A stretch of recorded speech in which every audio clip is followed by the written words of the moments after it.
I'll never forget the way they looked at my son. He stood there on stage, gripping the mic like it was the only thing keeping him upright. His voice shook.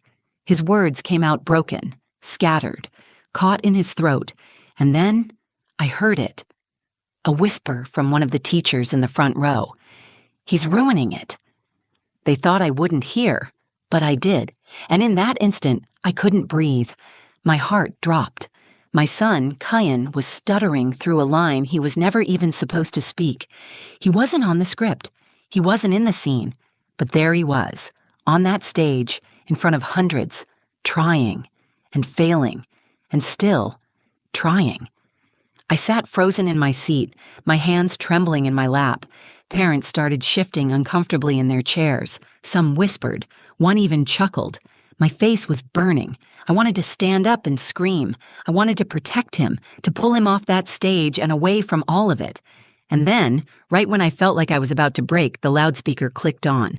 A voice filled the auditorium. Actually, he wasn't supposed to speak. I gave him the mic. The room went dead silent, and what happened next, no one saw coming. It had been a rough couple of years for Kyan and me. After his father left, it was just the two of us figuring life out one morning at a time.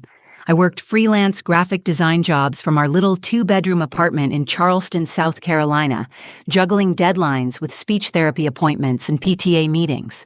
Money was tight, but Kyan never asked for much. He found joy in small things, a new box of crayons, pancakes on a Sunday, or curling up with a book about pirates and adventures far from home. Kyan was 9, with dark curly hair and eyes that always seemed to be watching the world a little deeper than other kids. He had a soft voice, thoughtful and quiet, and he carried his words carefully. His stutter had started when he was 5, shortly after the divorce. At first I thought it might pass, but months turned to years, and the stutter stayed. Some days were better than others, but the worry never left me. I'd catch him practicing in front of the mirror, whispering words to himself, stopping and starting over until he got through a sentence. At school, he kept to himself. His teachers described him as sweet, well-behaved, respectful, but no one called him confident. No one called him brave, except me. I saw the courage in him every day. I saw it in the way he walked into classrooms, where kids didn't always understand him. I saw it in the way he never let himself shut down, even after a bad day. I knew he was special, and I knew if the world gave him the space to show it, others would see it too. When he came home one afternoon in March, holding a crumpled flyer with Spring Theater Showcase printed in bold letters, I saw that flicker of hope in his eyes.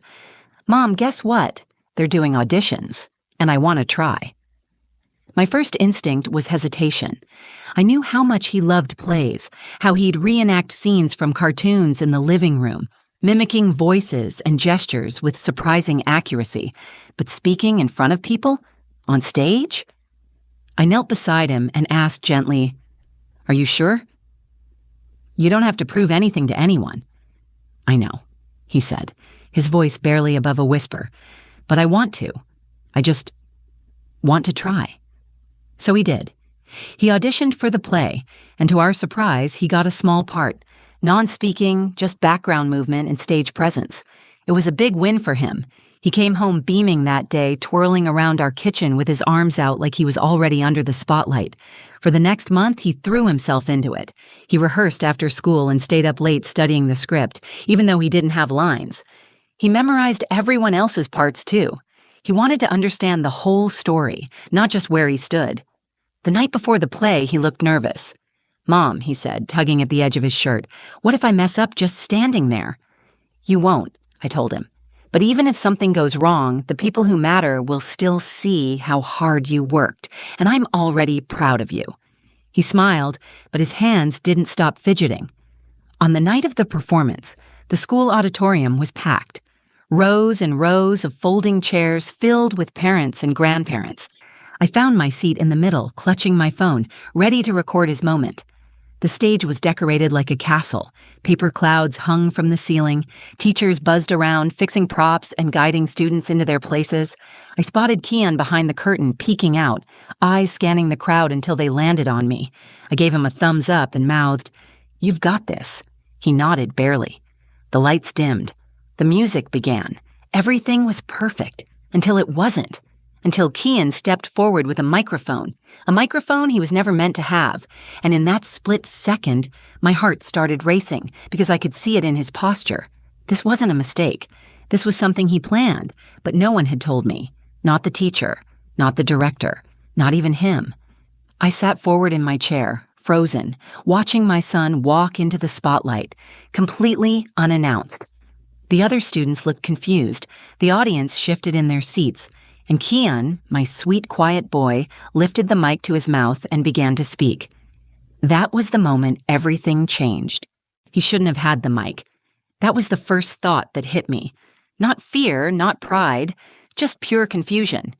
Kian wasn't listed to speak. I'd read the program 3 times while waiting for the show to begin. He had no lines. So when I saw him take a step forward, away from the group, and raise a microphone to his lips, my breath caught in my throat. For a second, I thought maybe it was a mistake, a technical slip. Maybe he picked it up by accident. Maybe a teacher would step in, gently guide him back, laugh it off. But no one moved. Not the other kids. Not the teachers. Not the stage director, crouched behind the curtain, wide-eyed and frozen. The first sound that came from Kian's mouth was barely audible. It was the beginning of a sentence, soft and shaky. Then it stopped. He tried again. And there it was, the stutter. That familiar, painful stumble as he wrestled with the first word. His lips moved, his brow furrowed, and he kept going, one syllable at a time, forcing out the line he must have memorized 100 times in his room. The audience was silent. No one clapped, no one laughed, just silence. A hot wave of panic surged through me.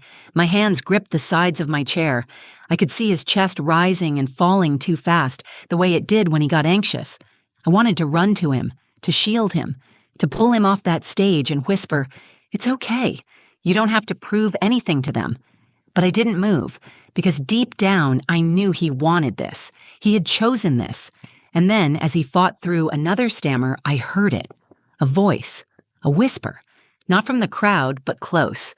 The front row, sharp, careless, aimed like a blade. "He's ruining it." I turned my head and saw Mr. Cullen, the drama teacher. He was leaning toward another teacher, lips curled in irritation. She didn't respond, just looked away uncomfortably. But I saw her eyes. Embarrassed, pitying. My stomach twisted. Ruining it? Kian wasn't ruining anything. He was trying harder than any kid on that stage. He was doing something most adults wouldn't dare, and they were mocking him. I looked back up. Kian had paused. His eyes flicked to the crowd like he could feel the shift, the tension, the judgment, the discomfort.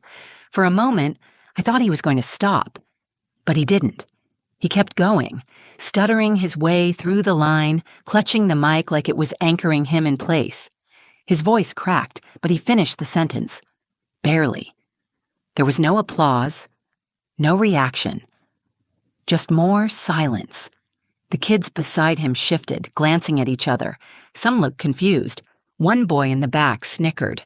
My throat tightened. This was the nightmare I had always feared. That the world would see his difference before they saw his heart. That they would measure his worth by his words, not his courage. And there he was, standing alone, exposed, stumbling in front of 100 people who didn't understand him. Tears filled my eyes. I blinked hard, trying not to let them fall. Not yet. The worst part wasn't the whisper. It was the stillness, the waiting. Everyone was waiting for someone to fix it, for a teacher to interrupt, for a tech to cut the mic, for him to step back, but nothing happened, and then something did. A loud click came over the auditorium's speaker system. The mic on stage suddenly cut off. Kian's voice disappeared. He blinked, startled, looking around. I sat forward in my seat, heart in my throat. A new voice filled the room, calm, clear, unmistakable.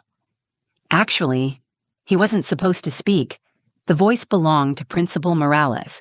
You could hear the tension shift, the collective inhale of an audience caught off guard. Heads turned toward the back of the auditorium, toward the control booth where the principal stood holding her own mic. My pulse pounded in my ears. What was she doing? What did she mean? She continued. I gave him the mic. Just 6 words, but they hit like a drumbeat. The stage lights suddenly felt hotter. The silence grew heavier. Kian was still standing there, frozen. I could see the panic flicker behind his eyes, as if he was unsure whether he had done something wrong or something brave. And I realized in that moment everything was about to change. The moment Principal Morales' voice echoed through the auditorium, everything changed. The murmurs stopped. The judgment faded into confusion. Every eye turned toward the back of the room, trying to make sense of what was happening.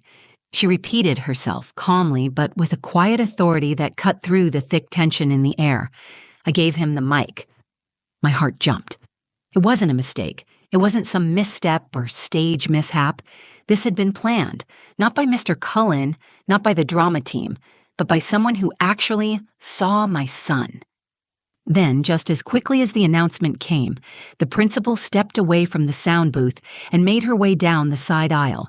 She walked slowly, steadily, her heels clicking softly against the hardwood floor. The audience stayed silent, watching, waiting. When she reached the front of the stage, she turned to face the crowd, not the kids, not the actors. United States, the parents, the adults, and she spoke. I know some of you are confused right now. I know that wasn't in the program, but what you just saw wasn't a mistake. She paused for a moment, and I could feel my breath catching again. Kian came to me 3 weeks ago. He asked if he could say one line. Just one. Not for attention, not to steal the spotlight. He said he wanted to feel what it was like to be heard. I felt tears sliding down my face before I even noticed them. She looked up at the stage where Kian stood frozen, wide-eyed, clutching the mic that no longer worked. He practiced with me every morning before school. He never missed a day. Rain or shine, he showed up in my office at 7:15 with his little script folded in his hand. He said this play meant something to him, that this character meant something to him, and that even though he was scared, he wanted to try. Crowd was quiet, stunned into stillness. Mr. Cullen's face was red. He shifted uncomfortably in his chair, but said nothing. Principal Morales looked back at us. I told him he could do it. I told him I'd be there if he needed help, because sometimes bravery doesn't look like being loud or perfect. Sometimes it looks like a quiet kid with a stutter, standing in front of a room full of strangers, asking for the mic. I couldn't take my eyes off my son. His lips were parted slightly. His eyes were glassy. I don't think he even knew how to react, but something in his shoulders had changed. He wasn't curled inward anymore. He wasn't shrinking. He was standing taller now, just slightly. Then Principal Morales turned toward him. Kian, you did exactly what you said you would, and I'm proud of you. It was quiet. Completely, perfectly quiet. And then, from the back row, someone stood. A woman, another mom, I think, clapped. Once, then again. Then more people joined, a slow build like a wave gaining strength. Row by row, people rose to their feet. The sound grew louder, stronger. I stood too, hands to my mouth, sobbing now and not caring who saw it. I looked at Kian. His eyes scanned the crowd, trying to process it all. He looked to the wings, where a stagehand gave him a nod. Then he stepped back into place. The play continued, and Kian didn't have any more lines. He wasn't meant to, but he didn't need them. He had already said more in those few stumbling words than most people say with entire speeches. Afterward, backstage, he ran into my arms before I could even speak. I messed up, he whispered. No, I said, holding him tighter than ever. You showed up. You were brave. That's everything. I was so scared. I know, I told him, kissing the top of his head, but you still stood there. And that's something most people never do. Later, as we walked to the car, he asked, was she mad? Principal Morales? I smiled. No, baby, she was proud. She saw you. She believed in you. He looked out the window during the ride home, silent for a while. Then, softly, he said, I want to do it again next year, but maybe a bigger part. I laughed through the last of my tears. You'll get one. You earned it. The school play ended without fanfare. There was no big musical number, no curtain drop. The kids bowed, the lights dimmed, and the audience slowly made their way out, still buzzing from what they had witnessed. But something had shifted. You could feel it. There was a different energy in the room, less of a performance, more of a reckoning. I stayed in my seat longer than most, trying to collect myself. Around me, parents chatted awkwardly, unsure of how to talk about what had just happened. A few looked over at me, but no one said anything. Some probably still didn't understand what Kian had done. Others just didn't want to be the first to say they were wrong. I didn't care. I wasn't there for them. When I made my way backstage, the hallway was buzzing with kids, reuniting with their parents. There were costumes half unzipped, glitter on the floor, and lines from the play still echoing as excited voices relived their favorite moments. Then I heard my name. Mrs. Rain! It was Principal Morales. She moved toward me quickly, clipboard still in hand, the kind of person who never stops working even during chaos. I opened my mouth to thank her, but she beat me to it. Before anything else, she said, looking me squarely in the eye, you need to know. Your son is extraordinary. I tried to answer, but my voice caught in my throat. She continued, I wasn't sure if he'd go through with it. He was terrified. But he showed up every morning earlier than any student. Some days he barely got through the line. Other days he nailed it. He never gave up. Why didn't you tell me? I finally asked, my voice soft. She smiled. He asked me not to. He said he wanted it to be a surprise. I shook my head, a tear sliding down my cheek again. He said, I want my mom to see me be brave. Those words hit me like a punch to the chest. That night, Kian didn't just step forward. He took control of his own story. When I found him, he was sitting in the corner of the dressing room, still in costume, slowly peeling off his paper crown. His eyes were red, but he wasn't crying, just sitting, thinking. I knelt beside him. Hey, I said, touching his arm. That was the bravest thing I've ever seen. He didn't respond right away. Then he said, my voice got stuck. But you still got the words out. He nodded, but his expression stayed serious. Do you think they were mad? I took a breath. I think some people were surprised. I think some people didn't know what to do. But when they stood up for you, that wasn't just clapping. That was them realizing they were wrong. He looked down at his hands. I heard someone say I ruined it. I froze. He had heard. I should have known. Of course he did. I leaned in close, leveling my voice. You didn't ruin anything. You changed it. You made it real. You made people feel something they weren't expecting to feel. That's what stories are for. He looked up at me, uncertain. But I didn't say it right. No, I said. You said it honestly. That's what matters. Just then, a small group of kids walked past. One of the boys, Logan, I think his name was, stopped. Hey, Kian. Kian looked up cautiously. I liked your line, Logan said. You were like brave or whatever. I'd have freaked out. Kian blinked, unsure what to say. Then he gave a tiny nod. After they left, he whispered, he never talks to me.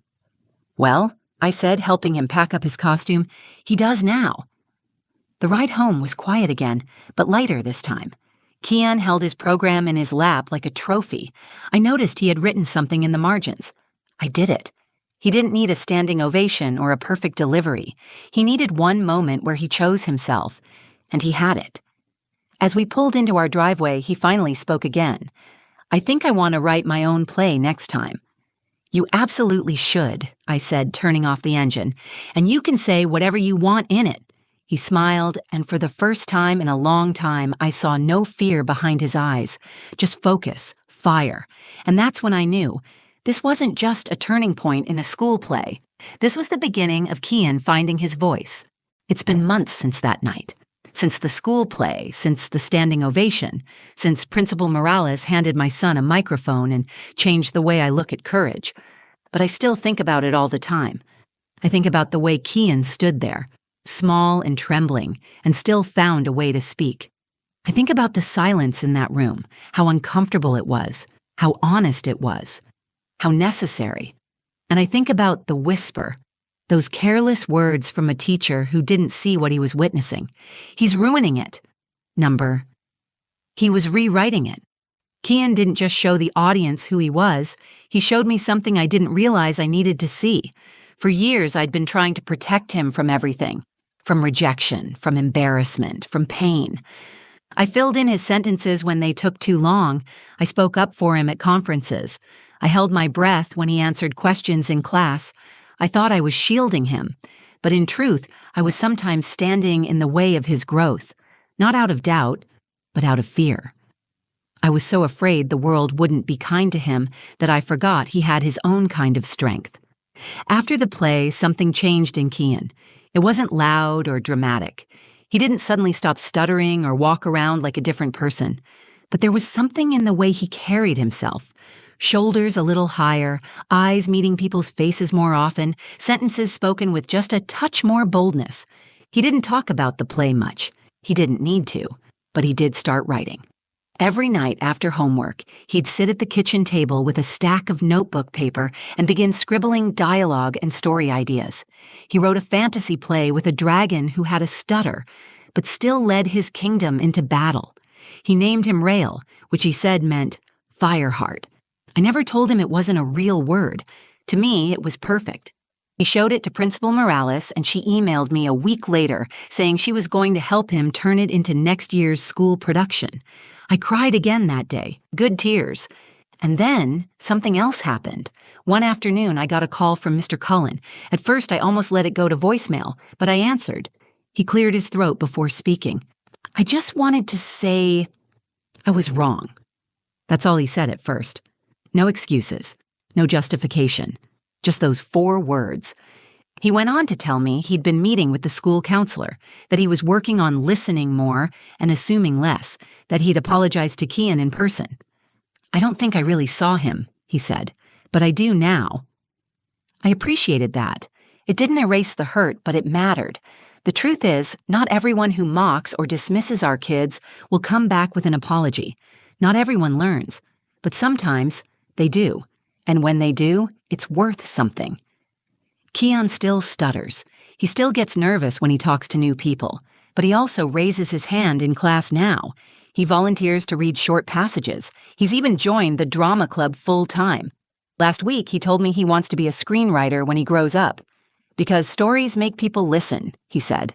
I looked at him and saw not the little boy who used to whisper his ideas to stuffed animals in his room, but a young man who had been through fire and come out stronger, steadier. I think you already are, I told him. That one night on stage didn't fix everything, but it didn't have to. It gave him one thing. It gave him his moment.